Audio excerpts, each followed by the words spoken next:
Have you ever found yourself in a really difficult situation where you are struggling to find any kind of solution that makes any sense or that seems even remotely acceptable given the circumstances? A situation where you feel like you've dug such a deep hole for yourself that in the process of doing so, you've let your own loved ones, your family, down. Well, my guest this week is going to share his story in which he felt very much this way. This is a story where a deal that he got involved in and was very much driving went sideways. And in the process of going sideways, the bank that was going to finance it had personal guarantees. And what's worse about this is just how promising the project looked like from the outset. I mean, you're talking big sums, and it looked like it was going to be a fabulous result. And then suddenly to find yourself not only not achieving that fantastic result, but being on the complete opposite end where everything is going very badly out of shape. What's up, guys? Welcome back to another episode of the podcast. And my guest this week is a gentleman by the name Zaf Bhunnoo. And Zaf is based in London, and he has this fantastic story that I think is going to resonate with a lot of you. A lot of people out there struggling with interest rates, with banks, with all that stuff. And so I do think this story is going to hit a chord with a number of you. And it certainly did with me, and you guys know my story. Funnily enough, I actually began this sort of conversation very much of the view that it was going to centre around co-living. Zaf is a real expert in the co-living area. And that is, in my opinion, a very interesting aspect of the housing market. It's a new area. Well, it's not that new, but as a concept, it seems to be kind of, there seems to be a broad appeal there, and it seems to be accepted now by a number of planning authorities. So this is an interesting area. And I felt this conversation was going to go in that direction because I do feel like co-living may be a very good way of solving at least some of the problems that are going on in the housing sector. And we are all acutely aware of the housing crisis that we're in. So ironically, the conversation steered quite far away from co-living. Now, we do touch on it, but towards the end. And really, I think it's the beginning of this story that is going to resonate the most. And so, guys, without further ado, my conversation with Mr. Zaf Bhunnoo. Zaff Bhunnoo, welcome to the podcast. Thank you, Gavin. Real pleasure to be here. Thanks for having me on. Not at all, Zaf. It's great to have you on. And that is an unusual surname. Why don't we just start with where does that come from? Yeah, I mean, the surname itself has its origins in Mauritius. And so my father is a Mauritian man. He came to the UK when he was about 14 years old. And, the Bhunnoo family has a sort of long history as indentured labourers that actually went to Mauritius on the boats in India from India several centuries ago. So it's a really interesting long history, and continuing that tradition of immigration. My father came over to the UK when he was 14, so I am London born and bred. Interesting. Tell me this, Zav. I always like to give a little bit of context before our conversation. Like, we're talking about a lot of different things today, but co-living is your area of kind of expertise. That's right. So we will most definitely be going into that. But before we do, just let's open up the conversation with a little bit of backstory. I mean, obviously you've talked about your father and stuff there, but like, how does a young man get into the property industry? Tell us how you kind of ended up in real estate. Yeah, absolutely. I mean, it was a really interesting journey, and certainly not one that I designed, if I'm completely honest. And, when I started out at university, it's probably a good place to start. I went to Loughborough University, and choosing what subject I wanted to study, I landed with physics, which might make a lot of people cringe. And the real honest reason I chose that, Gavin, was to give me options. I didn't have a particularly compelling desire to become a lawyer or a doctor that most Asian parents want their kids to be. And so I was looking for choices. And so physics was what I chose. When I came back to London after I graduated, I was really stuck because I would go into job fairs and a lot of people were saying that I either didn't have the right experience or I was not qualified.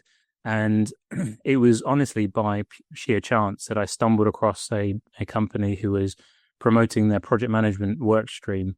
And I thought, okay, this sounds interesting. So let me understand a bit more about this. And it was working with people, coordinating teams, being creative, and delivering buildings. And so, okay, this looks really interesting. So let me do a bit of a deep dive into the world of project management and property. And it just seemed to tick a lot of boxes for me. And one of the major boxes that was ticked was this idea of creating legacy and having a hand into the built environment, which we all interact with. And I think whether we are conscious of it or not, everyone interacts with the built environment, whether it's where they sit to study, to work, to live, to play, to walk around, to shop. So having an ability to be part of that ecosystem was quite exciting for me. And, having a father as an immigrant and a mother as an immigrant, they obviously made strong choices and difficult choices to come over to the UK to, give their kids a better opportunity for the future. So I thought it was almost incumbent on me to try and do the same and work in an industry where I could leave the world a better place than how I found it. So I was compelled to really get involved in the real estate space. But as I went through sort of job applications, I found that I just didn't have the right experience. And it was a real catch-22 that I wanted to be involved, but I didn't have the experience and no one would give me a shot. And so I actually reached out to a community developer. And it was actually a guy through my religious community who was going around the country and using sort of charitable donations to build community centers and mosques and sports halls. And I asked him, hey, can I shadow you for a few months just to understand the lingo, what it's like to be on site? And I did that for about 6 to 9 months. So effectively kind of like an internship type thing. Yeah, absolutely. And it was, so I sort of put myself into that space where I could just pick up as much as possible. And it was really quite exciting. So when I acquired that experience as an intern, in a voluntary capacity, and then I made my next application, the company I applied for was M3 Consulting. What they saw in me was labeled as a non-cognate graduate because I had done a degree which wasn't directly related to real estate. I was amongst a pool of other young graduates who all had sort of project management, construction management, real estate finance degrees. And I thought, I don't really stand a chance against these guys. But the thing that really stood out for me, and I found this out obviously after the interview process, was I was one of the only people who had actually gone out on my own to try and lean into what I found to be passionate and interesting. And it was that got me through. And it was more about, that was one of my, and I didn't realize this at the time, as a 20-something-year-old, very green, wet behind the ears, as they say. I didn't realize just how much importance they had placed on the values and the acumen I demonstrated to actually be interested in the real estate, because actually everyone can be taught competence, but you can't be taught values and passion and drive. I think that's really insightful, Zaff, because I wrote a few notes while you were saying it. And the first thing that pops into my mind is like going out and choosing to shadow somebody, unpaid for, 6 to 9 months. That speaks of a kind of a seriousness about getting into it. Whereas a lot of people would have done a property degree and they're kind of thinking to themselves, right, show me the money. Like, where's the money that I've heard all about the property industry? And there's not a passion there to kind of actually go out and figure it out. The second thing, and it's funny because I'm in the office sector, this immediately like resonates with me. But what you said, the fact that 6 to 9 months being with this guy, shadowing him, just was enough for you to absorb his knowledge and pick up enough bits and pieces that suddenly you're able to go in and stand shoulder to shoulder against other graduates who've done years. And it speaks to the fact that there's no alternative, like work from home and all that kind of stuff. There's no alternative to going out there and actually just absorbing knowledge from more experienced people by being beside them and next to them and overhearing their conversations and their phone calls and stuff. And the amount of people that are, they want this, I want to work from home and stuff. And the reality is that you just won't pick up the same level of intellect and insight from that. Absolutely. And again, I would love to say this was by design, but it wasn't. And it was only in hindsight, looking back and actually putting myself in those environments, that I was able to absorb. And I started to understand very quickly that actually you learn so much through the process of osmosis, being in the environment, as you rightly say, Gavin, when you're surrounded by people who've got, several years more experience than you, and just overhearing the conversations and picking up on various bits. And most people, let's be honest, most people have an element of narcissism, and they love to talk about what they do. And no one likes it more when you ask a question. Actually, I heard you talking about X, Y, and Z. Maybe it's a commercially sensitive matter. And if it is, they'll tell you respectfully. But most people are very open to saying, actually, if you're interested, I'm happy to spend 15 minutes talking to you about that particular matter. And so it was really just learning to start to be uncomfortable and ask the questions. And I remember when eventually I got the role with M3 Consulting, and I was absolutely blown away that I was the only individual who landed that. And I hasten to add that it was right at the height, just as the GFC, the global financial crisis, was starting to burgeon. And it was just, I remember the MD in the final interview said, look, I'm really not sure what's going to happen over the next sort of 2 quarters. And he was a real sort of, macroeconomic nerd, shall we say. He loved to check the numbers. And so, but I also appreciated that level of candor.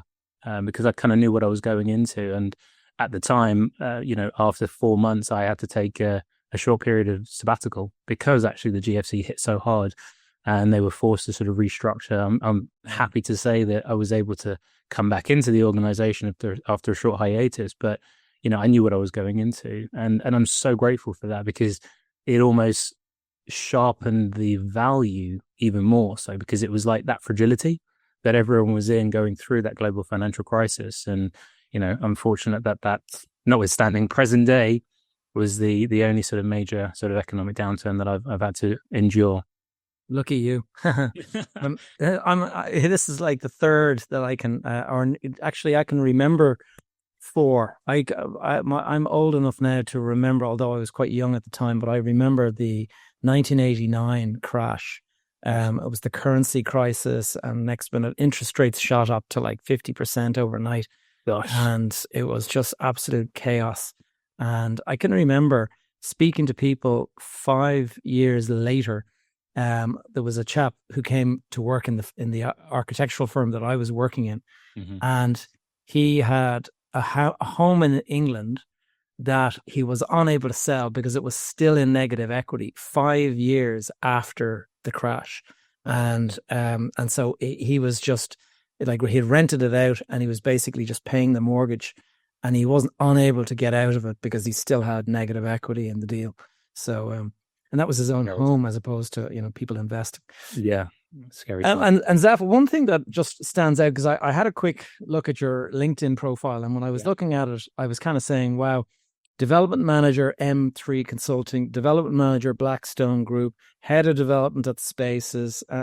It's, the fact that you did that internship that got you into M3, it really set your career on a really clear path. Because it really did. I mean, for me, when I saw your LinkedIn, I was saying, wow, there's a career that, like, there is like a resume that's been written like really well written. And then you're telling me that you don't even have a degree in property. And so this is actually something that has been designed effectively by you doing that internship. Yeah. So it's amazing where, that jumping off point is, and where it can potentially go. And it's certainly not been without its challenges. And, I'm super, super grateful for the nurturing of the early stages of my career that M3 provided me with, whether it was the various projects I was exposed to, the people I was exposed to within the organization and outside of the organization. Huge amounts of value. And, they also sponsored me through my real estate qualifications. So I got a postgraduate diploma in surveying from the University of Reading. at the time, or the College of Estate Management, as it was called. And then they supported me through my RSCS qualifications to become a chartered surveyor in the project management work stream. So all of that was great to then become, I guess, be recognized in the trade, so to speak. Yeah. No, that's brilliant. And tell me this, Blackstone. Blackstone's is a massive, sort of global business. What was it like to work in there? It was an amazing opportunity, and one that if I'm really honest with you, I didn't chase initially because, and this is one of the things that when I have young people that sort of ask for advice, I think becoming the person or focusing on being the person who then attracts the opportunity is more valuable than chasing the opportunity. There is obviously nuances to that. And essentially the reason I say that, Gavin, is I was working at M3 for Blackstone in the consultancy capacity. We were working on a couple of different projects. And as Blackstone were going through a growth spurt and in one of their real estate arms in London, and they were an active client of mine, and they said, there's an opportunity. Would you be interested in a role? And naturally, I jumped at the chance, but I wasn't chasing it. And it was a phenomenal opportunity to be recognized for what I'd put in to my time at M3. I'm extremely grateful, obviously, again, to jump off at that point. But working in that organization was the best words I can come up with. It was high octane. Yeah. The scale of the projects I was working on were just phenomenal. I mean, I went through to sort of assess the overall development value of the projects that I had a hand in. Certainly wasn't the sole lead on them, but it totaled somewhere in the region of about 1.5 billion of assets across London, Ireland, Spain, Luxembourg, and a whole host of different project typologies. Everything from marinas to office campuses to student accommodation, business parks. Is a real mix of different things. And, there was also a level of autonomy that was expected of me, which is great because it enabled me to really, really step up and level up in terms of my competence, in terms of my belief in myself, to deliver on projects. So it was great. And, let's be honest, who doesn't love being in the client seat? So it was great to have that. And it was, a phenomenal mark in my CV to have to enable me to move on. In terms of like the one of the, and you've kind of hit it on the head there a little bit. The like when you join a massive group like that, one of the negative sides to it, I guess, could be the fact that you're only seeing a very, very narrow amount of the business. Whereas obviously if you joined a small firm, you get to see everything. Like, did you find that was like that you got good insights from that, or did you feel like that you were lacking some of the bigger, wider stuff to be able to do your own thing? No, it's a great question. I think, honestly speaking, and if one were to look at my resume, the time I spent at Blackstone wasn't particularly long. It was, circa 2 years. And there are reasons for that. And I think part of it is because you were one part of a massive machine. You had your role to play, and that was okay. I did my best to sort of get acquainted with the various parts of the property division I was part of to understand all of the finance functions, the asset management functions, and so on and so forth. And then the understanding the sort of core Blackstone machine, if you will, that sort of was office based in Berkeley Square, and trying to understand the various moving parts there. But it was very much how much time can I go and spend with those individuals, as opposed to, by the way, this is what we do. So I had to really sort of go out to try and find out, what else was going on. Maybe stop people in their tracks as they're walking through the office to sort of pick their brains on various bits. And that was useful to do. And I'm grateful to be in that environment, to have been in that environment. But, to be completely honest about where I was, Gavin, and you're absolutely right. That coupled with the cultural experience I had was ultimately led to me leaving Blackstone and nurturing the position where I effectively came on board and co-founded the spaces development side of the business with my cousin. Right. And we're going to get into that now. I mean, the first thing I wanted to kind of clarify when I saw spaces, because I've actually been speaking with IWG Group. Right. Yeah. and they have a brand called Spaces, and that's right. It's unrelated. It's unrelated. And funny story, we Spaces actually, in the Spaces that I was a part of, actually was founded before IWG Spaces Works or Spaces. And we at one point actually got a cease and desist from IWG, but we were able to prove, obviously we didn't have the legal clout to go into battle with them, but we wrote a few cleverly worded letters, and actually requested an audience with Mark at a point in time on the basis Mark Dixon, on the basis of investment or mentorship that me and my cousin requested. We then rebranded to Spaces Life at a later stage, right? But it was quite amusing as it was running for a period of time. So tell us about, so Spaces was something that you found with your cousin. With my cousin. So Spaces, the original version of Spaces, was actually founded by my cousin in 2006, and he had spotted an opportunity in real estate where you could effectively provide a better quality level of rental accommodation without having to spend hundreds of thousands of pounds, by making sensible tweaks to the underlying quality of a property. And he had unlocked effectively a lease arbitrage model where he was leasing in at one rate with landlords and then leasing back out at a sort of retail rate on a room by room basis. So it was branded HMOs. So, and it was a rent-to-rent model, basically. It was a rent-to-rent model, branded HMOs, and he grew that to a fairly sizable portfolio by the time he and I reconnected. Big families, big Mauritian families, and we'd sort of spent years apart, and saw through the wonders of social media that both of us were still in the game of property. So we connected one fateful summer, 2015. Met up in London Bridge for a coffee, and I was like, "Hey, Shaz, what are you up to?" He told me what he'd been doing with his time, and actually he had some property particulars in his hand, and he was going to view a site. And I told him what I'd been doing as well, where I was at the time, still working at Blackstone. I said, "Look, it'd be interesting, I'll come down and have a look at the site with you." And before long, we were sort of batting ideas around about what we could do with this asset. It was an office building just by London Bridge. And then we started to say, okay, maybe we can model this up. We can design. I've got some great contacts in the architect space. They can look at this for us, and we can design what we at the time hadn't really coined the phase. And obviously there were other players in the market doing it, but early versions of purpose-built co-living.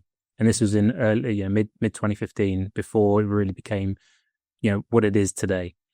And so, we went on that journey together. We thought, okay, we come up with this business plan. We can raise some investment. This would be really fun to do. And, we'd sort of run on this journey of creating sort of purpose-driven community. And we've got the operational experience, given what Spaces, the operating platform, had been doing for so many years. And so, it was the combination of his operational experience, his business acumen as well. And he'd been, had a successful journey through the tech incubator space with Y Combinator and various other business organizations. And then combining my sort of institutional development experience and putting that together. And that's what we created. That's really interesting. And how did it go? I mean, did you, are we getting into sort of scary territory going into? Yeah. I mean, this is, dare I say, and there were plenty of, obviously my career up to this point had left plenty of nuggets for growth and learning, but none as great as what I was about to experience on the journey with Spaces. So just winding forward a few years after I'd left Blackstone, come on board fully with my cousin, shareholders in this new venture together, managed to raise the money, which was an incredible feat in its own right, to raise £20 million to buy this asset, to raise some capital to take it through planning. And we had a sound strategy. But one thing that we didn't really appreciate was the fact that the stakeholder market, i.e. the planners, the capital markets, didn't really know what co-living was. And, Pioneer. We were, pioneer, I think is a fair description. There was maybe 3 or 4 other companies out there trying it at the same time, most notably The Collective. They were doing a great job with their journey. And so we ran into a lot of challenges and troubles. Long story short, Gavin, we didn't get planning permission for the site that we bought. We were on a very expensive bridge facility. So that's obviously a facility to hold the land. It was a going concern. So there was a level of income from the asset itself, and I was doing the asset management, but it wasn't enough to cover the cost of the debt itself. And then It was originally a 12-month facility, which we then managed to extend for a further 6 after the delays came in. But then after that initial 6, you're 18 months in. We need to service the day. It's starting to get a bit squeaky at this point in time. And I was one of 4 directors. So there was 2 on the Spaces side and 2 from one of the other equity investors side. And they and we'd all put our names down as personal guarantors. Whoa. Yeah. Yeah. And maybe a sharp intake of breath from people who are listening. But the total facility that we had agreed to sort of guarantee was £12.5 million between the 4 of us. And the total value was 10 million on guarantee. So my share was £2.5 million. And I didn't have the A&L to support a £2.5 million PG. But obviously you're young and you're energetic, you're enthusiastic, you think you're invincible, and you don't think that PG is ever going to get called in. And also the lender at the time, we've never called in a PG. It's always been fine. We like to work with our borrowers. Of course. Yeah. Great. Until it stops. Yeah. Until it stops working. Yeah. And so 18 months in, things are very squeaky. We're struggling to be able to finance this and pay the interest on a monthly basis, which was running at about 160,000 a month. Wow. Of interest. And bearing in mind the development business wasn't generating any capital, the operating business was doing its thing. So it was tough. It was really painful. When you're trying to raise money and trying to find an exit, it's just, you can't think, you can't breathe. Yeah. And so I remember, there's a sort of a scarcity mindset that takes over. Massively so. And there's lots of great commentators, business commentators that talk about freeing up bandwidth, mental bandwidth and capacity to be able to do the thing that you want to do. But when you are unsure if you can, meet your liabilities at the end of every month, it becomes challenging to do. And I remember I was at home one day and I received a special delivery. Now I remember this very, very clearly. And my wife at home with me, she never takes an interest in what my, what mail I get. And just so happens that she asked, "Oh, what did you get? This special delivery." So I opened the letter in front of her, and it is, "Dear Mr. Bhunnoo, we are putting your personal guarantee on notice." You me. To the value of £2.5 million. And, at that moment in time, I would have loved for the world to have opened up and swallowed me up inside. That's how I felt. There's so many moments and emotions at that moment in time. And it was just, and by the way, I hadn't told my wife. Oh dear. Yeah. I hadn't told my wife. As you can probably imagine, that didn't go down too well. And this was one of the first ugly and painful lessons about communication, as simple as it sounds, but it was really quite profound. Anyway, to try and round off what happened with that, I went into the lenders and I decided to do everything that we're told not to do. Go in and basically try to negotiate with them in a way that was very creative, shall we say. And I managed the relationship for a further 6 months to keep the wolves at the door, so to speak, and was able to find an exit. Fortunately, we sold the property. The value for the senior facility was paid back. It broke in the mezzanine, which means basically the mezzanine didn't get fully repaid. I think they maybe got to 60p in the pound. All the equity was wiped out, and it was not a pleasant experience. And it didn't really end there, unfortunately. The mezzanine lenders, they decided to come after me for professional negligence. So it wasn't bad enough that we had sort of escaped death. I was able to keep the shirt on my back, as it were. I didn't lose my property, didn't lose my home, managed to find an exit for everyone involved. But then I was being effectively sued for professional negligence. The business at this point in time, the development business, was going through a process of liquidation. So those that are familiar with it will understand that's obviously handed to an administrator, and there are certain rules by the court that they need to adhere to. It's taken out of the hands of the directors. And so the administrator was duty bound to hear this professional negligence claim. And I remember going into the administrators meeting, they had a professional witness to go through all the documentation, and you take your mini victories where you can, right? And I came out of that sort of 2-hour meeting. Really, we found that I had done nothing wrong. I had acted fully within the bounds of my professional capacity. I had done nothing negligent. In fact, I had done probably more than what would have been expected by an ordinary development manager and a director. I had abided by all my fiduciary duties, and it was a mini victory for me. But obviously, given the context of where we were and what we'd gone through, it didn't really feel like that. Yeah, yeah. Very difficult. And has this colored your view of the property market? I mean, obviously it has, but from the point of view of, if you can kind of just take us to your mindset before all of that started to now. I mean, because I know a lot of young people look at property investing and they see it as this kind of panacea of, I'll be rich and I'll have a great, lifestyle and stuff. And you've experienced some of the negative stuff that I talk about on this podcast. Yeah. And so if you can just give us, when you were starting the process of buying that property for 20 million and it looked like what did you think you were going to make in order to, justify taking those risks? Of course. And then that's it. You get very fixated on the end potential value. So the value that we thought we were going to create was kind of twofold. Number one was, I think we had probably our share of the upside of the upshare of the profit, even post planning, was somewhere in the order of £2 million each.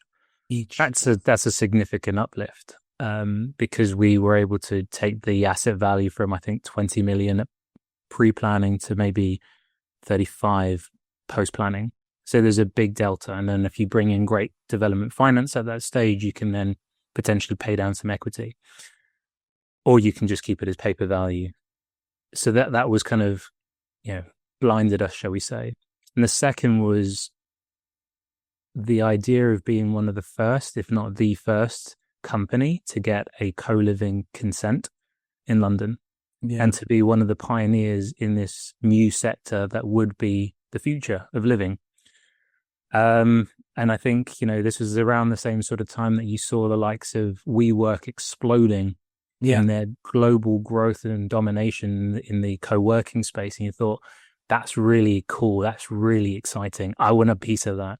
I want to be able to grow and scale as quickly as them. Obviously, very different model, very different market, but you then enter this kind of world of comparison. And like, if they can do it, I can do it. Yeah. And what you don't learn, what most people didn't know, many people do now, is obviously, say what you will about Adam Newman. I think he did a phenomenal job with the company, but it was his fourth or fifth venture. And so he learned, irrespective of how he conducted himself through business, but he learned. And this, for me, personally speaking, was my first. So I still had a lot of very expensive mistakes to learn. So I think it's important, to sort of turn this on its head slightly. If there's anyone who's excited by that or scared by it, I think it's important to surround yourself with people who've been there, done that. And that's one of the things we didn't do well enough. We didn't surround ourselves with either investors that had the same level of experience or the same level of acumen in terms of what we were about to go on or embark on. And that could have been in a relevant sector, say student accommodation, because that's 15 years it's senior for co-living. They've gone through those trials and tribulations of establishing an asset class. We didn't surround ourselves with advisors that would have been could have pointed out the structuring of the deal, the structuring of the capital stack that would have made a massive difference, and how to protect ourselves. We could have done that. And again, when you're young and you've almost in disbelief that you've got this asset in your hands, and we did a lot to sort of shout about it. Don't get me wrong, but actually, there's no substance there. There was no substance. Yeah, it's easy to say that retrospectively, but at the time you felt on top of the world and everything was great. And ironically, as we're just having this conversation, I see that WeWork filed for bankruptcy yesterday or something like that. So it's just like the comparison that you're using, it's kind of interesting. Having all of the mistakes I made in my career were made because I didn't have that guidance from somebody with more experience, a little bit more of a level head, and somebody as I've heard them, as I'm now the guy with the gray hair, but it was always described as you need a couple of gray hairs on the board. Yeah, and yeah. And so tell us, leaving behind, the difficulties and things like that, but Yeah. you've obviously you've had a big experience there. It's been, this is going to it, to a degree, it's going to scar you, but also it's going to be an asset going forward in terms of just knowing what you know now, and how to protect the downside, and never make an assumption that is without any kind of a potential negative scenario as a kind of an alternative. Absolutely. What are some of the insights that you would take away and you would recommend to other people out there that are thinking of jumping into something that's kind of seems like a stretch for them? I think it's really important to really get people to check your homework, for want of a better phrase. And I think at the time that we were doing London Bridge, as the project was called, and even subsequent projects in other businesses, what we applied at Balance Out Living, for example, which is the last business that I set up, we really wanted to make sure that our assumptions were stress tested. I think that's so important. There's always, when you are working to acquire projects, and I use this term very, very carefully, that you often feel like you don't have enough time. It's either the deal of the century, and so you've got to move quickly. But time is one of the most difficult things to manage on a project. And I would always implore those getting into projects to allow sufficient time to do your due diligence, to make sure you're setting up your strategies correctly, to mitigate your downside as much as possible, and get your numbers stress tested, as opposed to, let's say, if I'm putting together a model of financial appraisal, I'm not just going to look at benchmark data. That's, if I really want to make it look great, I'll just rely on benchmark data. Oh, so-and-so is building it up the road for, £300 a square foot, so I can do it better for £270 a square foot, or whatever it may be. I'll get that tested properly by 1, 2, maybe 3 different sources of data. Where are the big things that are going to move? And really understanding, at the time, I don't want this to sound like an excuse, the capital markets associated with, the product that we were trying to create just didn't really exist. And I honestly, hand on heart, couldn't look back and tell you I spoke to any of the big 4 advisories, so the Knight Franks, the Savills, JLLs of the world. Didn't speak to any of those guys about understanding where this could go. I only had those conversations. Where was your exit? And I think it's important to start with the end in mind, understand what it is you try to create, and how do you back solve to create that. And so I think that would always be, big advice. A lot of people, even now, I'm very actively seeking mentors and advisors, people who've got more gray hair than me. And this is one of the first things they start with, like, what's the exit and what's the downside? Let's look at the worst case scenario. And as an entrepreneur, as a creator, most entrepreneurs are creatives at heart, and they often found the reason they are, they're going to be unique in their specific areas because they found a business strategy or an idea that is unique to them. And so to then take that idea and actually try and really poke holes in it, potentially you can take it quite personally. Yeah. I was just going to say that. Yeah. You just written down, like, what you're saying, it makes such sense. But so for most people, it also is extremely frustrating at the idea that this baby of yours, that you've kind of come up with this idea and everything, and then you're going to say to somebody, what do you think?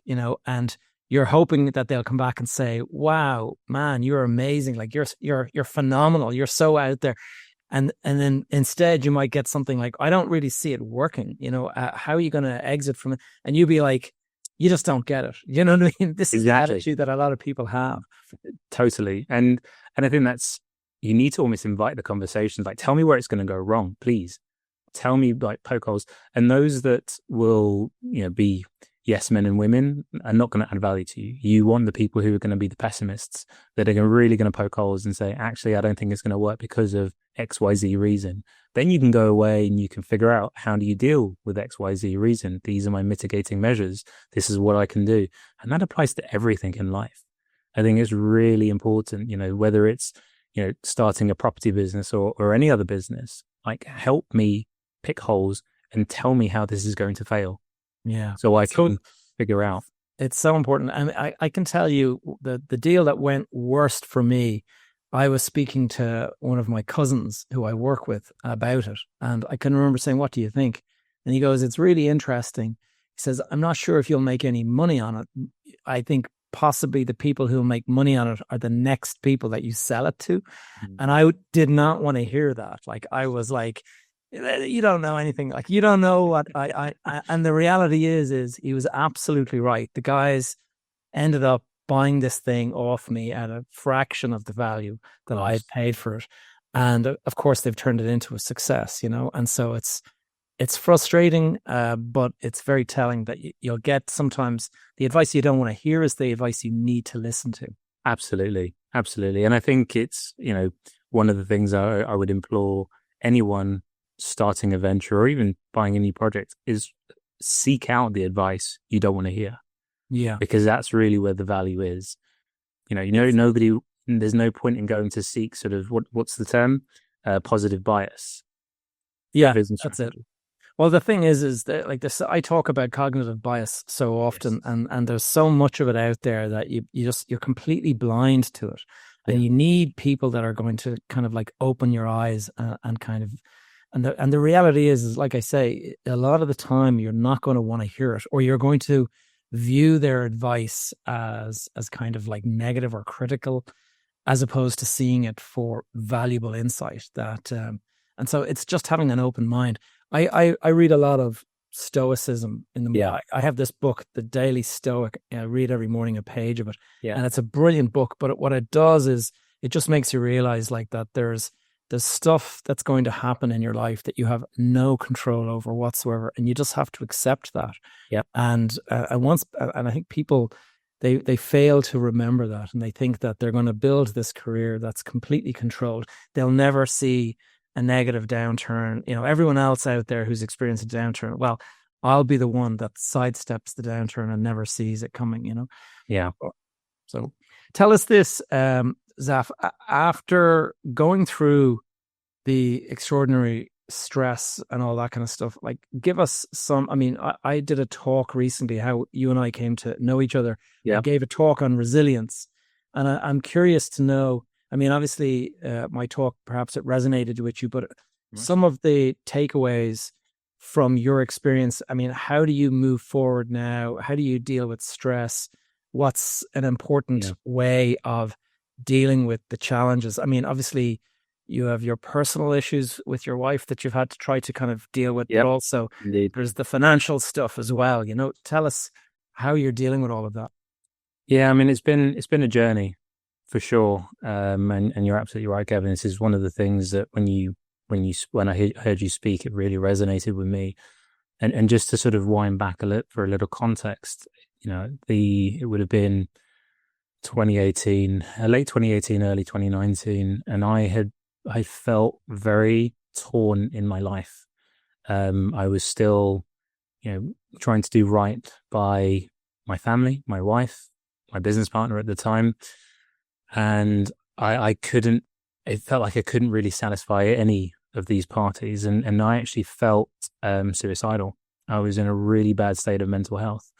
And, culturally speaking, the idea of mental health, whilst it has become a lot more sort of socially acceptable to talk about it, which is incredible, in certain subsets of society and certain religions and cultures, it's still very taboo. And so, that's the kind of programming that I've had growing up. But I was at a point where I was standing on the edge, not quite literally, but very much emotionally. And so I sought out help. I sought out psychotherapy, and I really sort of tried to double down on my mental health and my personal growth and development. And that's really been a real mainstay in my life for a long, long time because, fortunately, I'm just sitting here talking here today. I didn't take any drastic steps, but it really taught me just how vulnerable and how fragile the mind and the body can be if we don't address what's going on deep down in our subconscious, and we're being controlled by external factors and, giving away our power and whatever it may be.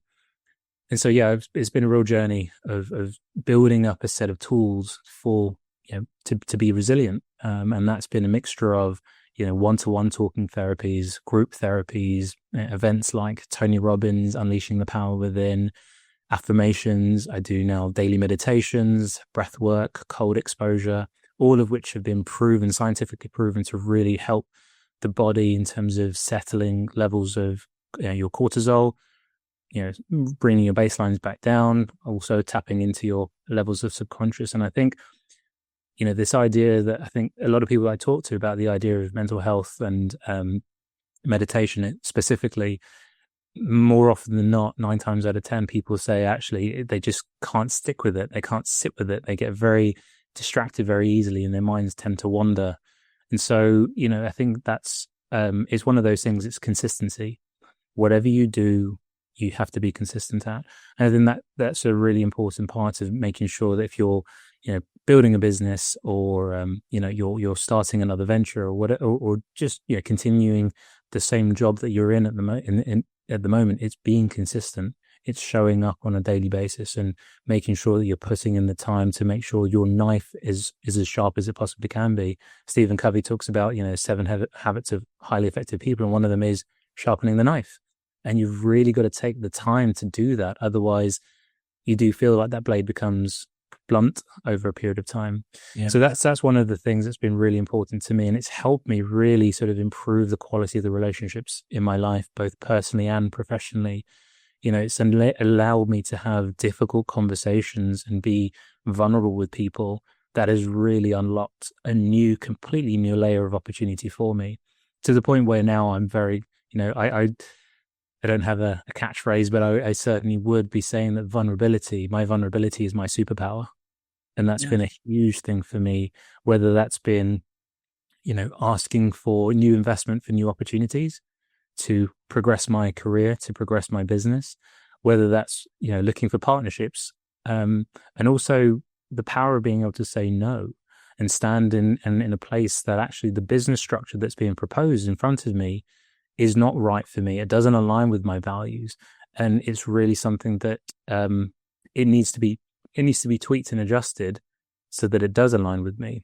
And I think there is a power that comes with that if I hadn't gone through those difficult moments in my early stages of entrepreneurship, that I probably wouldn't have. And so despite the pain that they caused me and the scars that and the bruises that I bore going through those processes, I'm so incredibly grateful for them, because they've taught me so much to become a lot more gracious and grateful, to be able to be chiseled in this way, not physically speaking, mentally speaking, to have that level of resilience and grit. And I think you're right, even small practices like reading the Daily Stoic is so important, because it just reframes everything. And there's so many things that are going on in the world at the moment, conflicts happening all over the place. And it's really about focusing on what you can do and how do you move the needle? How do you affect that 1% in your own life that's going to make the world a better place? And getting super, super clear on the values that you bring to the table. And I almost go back to that sort of 20-something-year-old who was trying to get into real estate, all those years ago. And what was it that really sort of made me bright-eyed and bushy-tailed? And it was about this idea of doing something to benefit the lives of other people. It wasn't about making money. Of course, making money is a fantastic byproduct of everything you do, but it's about living close to your values and being vulnerable. So yeah, it's been great to almost go 360 on that and sort of continue to double down on my sort of mental health and personal development to really help me move forward. Yeah, that's very insightful, Zaf. What I'm going to do now is we mentioned at the outset that you're an expert in co-living, and I think it would be a mistake not to go into some of that and actually tap into some of that expertise. I mean, we have in this country here in Ireland, and I believe in the UK as well, we have housing shortages that are, verging on crisis levels, certainly here in this country. And co-living is a kind of promises a greater density for a site. And so can you tell us, why have you gone down the road of looking at co-living so closely, and how does it compare with your standard, apartment development, we'll say? Yeah, I think so one of the things that really attracted me at the outset to the idea of co-living was the idea of community. Fundamentally, I think people often forget, and now co-living as a term has become so sort of, it's become a household term, should we say. But actually people forget what the co-living stands for. It's this community, it's collaborative, it's, collective living, it's people living together. And I think, again, just focusing back on the mental health side of things for a moment, one of the major traits of the longest standing and the most healthiest communities in the world is this connection that people have. And so I think co-living provides that as an opportunity for people who have moved beyond, obviously, student digs, student halls of accommodation, to live in a collaborative way with other people. And it's nothing new. Co-living has been done for many, many years, if not centuries. Some of the most successful communities around the world, like look at Hakka villages in the 16th century from China. There were people lived in relatively small personal living areas, but did everything communally together. And they had thriving communities where people would live for a very long time. They could share the chores of, cooking, cleaning, and it would be a really sort of thriving community. So I think what's happened over the recent history is the idea of ownership being this absolute standard that people need to aim for, whether it's a 1-bedroom flat or a 3-bedroom house, or it's a, semi-detached or terraced house, whatever it may be. The idea of ownership has really focused people's ideas for, chasing that dream. But what naturally happens when you achieve that is you then are somewhat cut off from community. You then have your community with where you go to work, but not necessarily where you live, unless you're living with friends and family. And then you're looking at sort of, house shares and whatnot. So that's really one of the key things that drew me to co-living. I think the challenge that both, Ireland and the UK have really suffered is the idea that it's high density living, and it's getting the idea of the quality of the product right to make sure that actually you're not just forcing people because of the need and demand into substandard locations in substandard rooms. Now, I don't want to sit here and cite the Housing Tenant Act and the sort of standards, but a basic bedroom, a double bedroom, is sort of 8 square meters in standard residential development, and people have been renting out rooms for many, many years. Whether that's right or wrong is to be seen. But I think some of the first generation co-living that we've seen in the market is probably on the smaller side. But it is finding that right balance point between private space that gives the high quality living experience that people really enjoy and value, my place to sleep, my place to work out, my place to maybe work from home if I so choose, but also a building designed beautifully that actually it encourages serendipitous interactions. I think where you've got poor examples of co-living and communal living is where people are forced to be together. And actually, not everyone is an extrovert who lives in a co-living building. They want to feel that sense of security without being forced into doing so. So, I'm happy to say that there's obviously been an acknowledgement from, the Greater London Authority and local planning authorities in the UK that have started to understand and recognise the demand for this and have started to put in place and work with developers.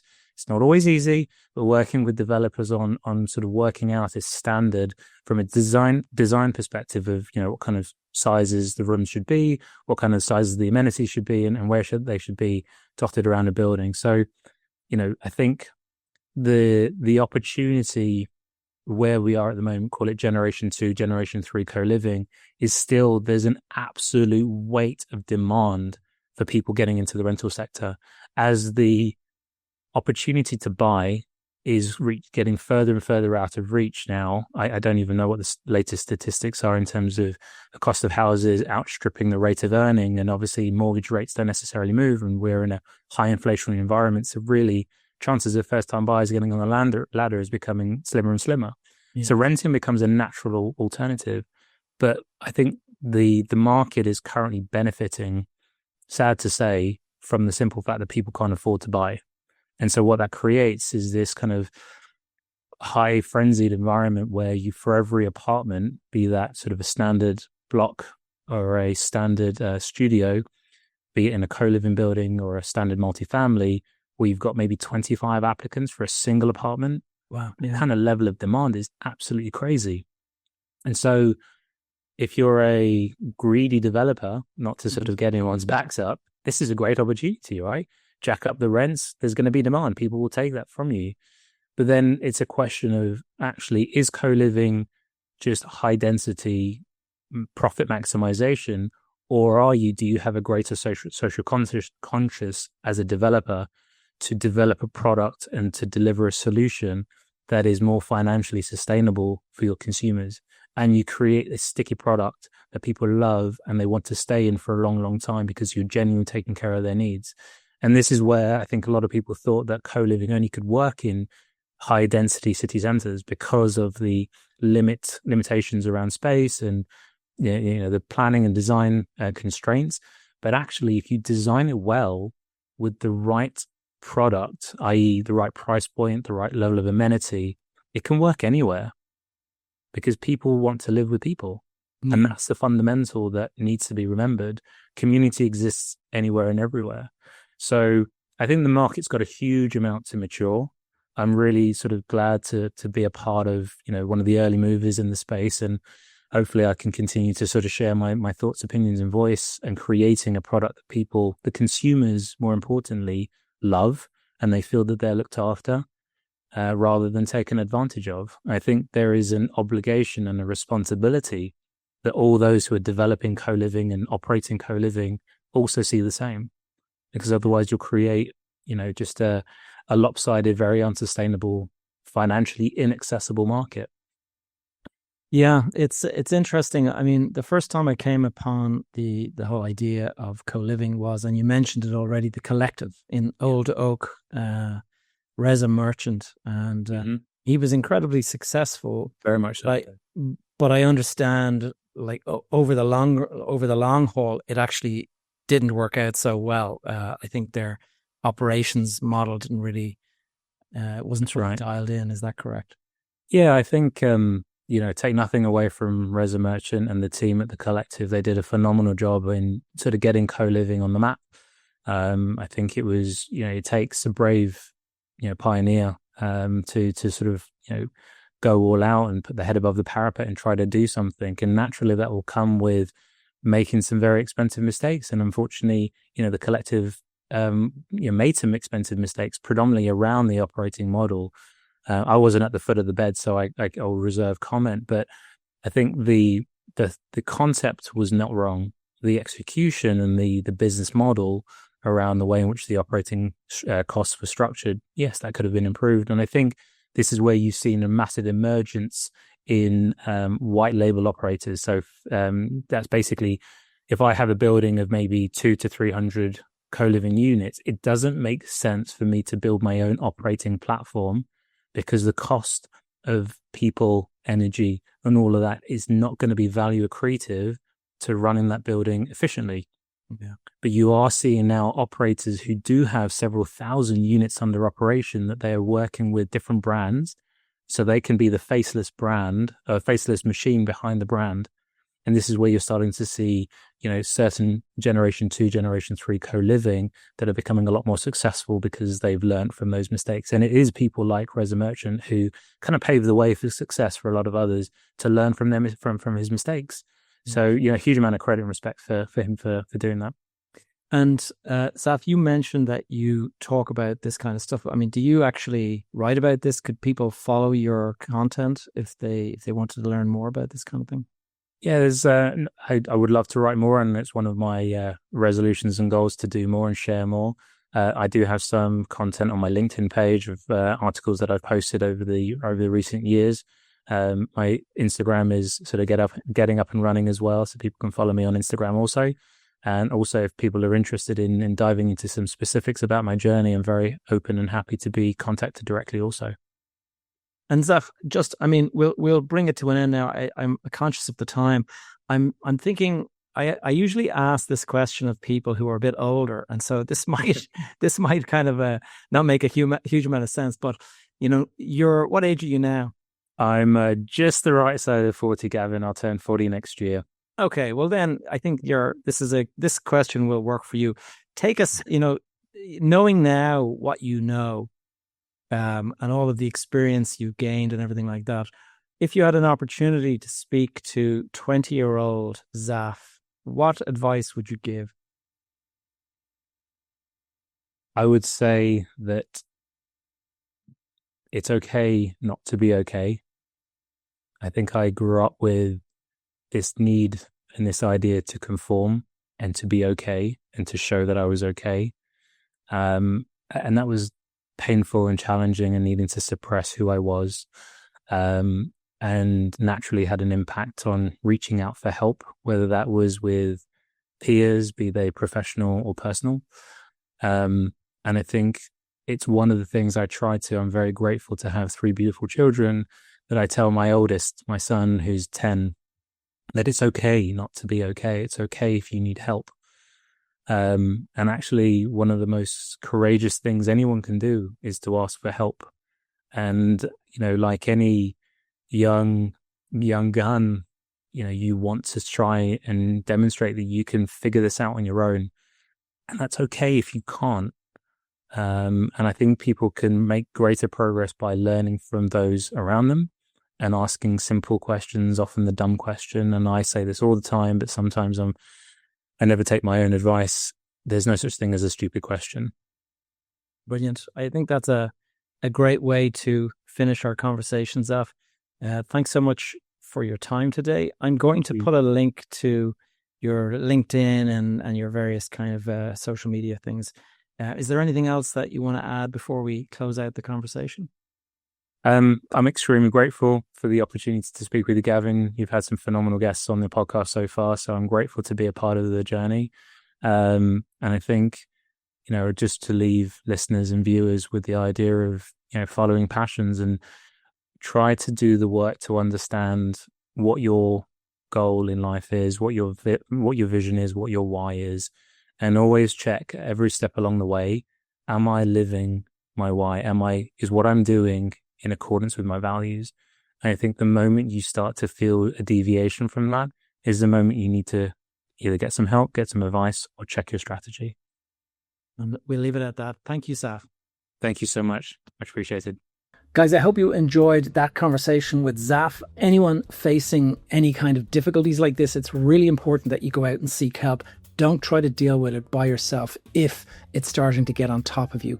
There's no embarrassment and there's no shame in seeking help. And it is, as Zaff said, it's okay not to be okay. And I've experienced this myself. I can remember, you guys are well aware of my difficulties back after 2008.